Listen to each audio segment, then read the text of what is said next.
एक रोज खूबसूरती और बदसूरती की मुलाकात एक समंदर के किनारे पर हुई और इन दोनों ने एक दूसरे से कहा कि आओ हम दोनों समंदर में नहाएं।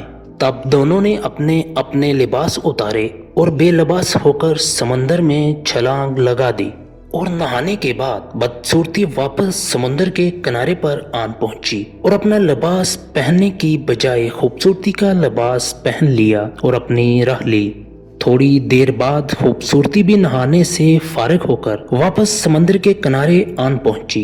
वो अपना लिबास ना पाकर बेहद परेशान हुई और अपनी बरहना हालत पर इसे शर्मिंदगी महसूस हो रही थी। लिहाजा इसने बदसूरती का लिबास पहन लिया ताकि शर्म के एहसास से निजात हासिल कर सके। इसके बाद इसने भी अपनी राह ली और इस रोज से लोग दोनों के बारे में गलती का शिकार हो गए।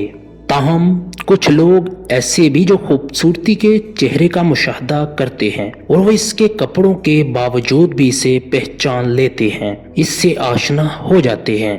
और कुछ लोग ऐसे भी हैं जो बदसूरती के चेहरे को पहचानते हैं, इसके चेहरे से आशना है और इसके कपड़े इसको लोगों की आंखों से नहीं छुपा सकते।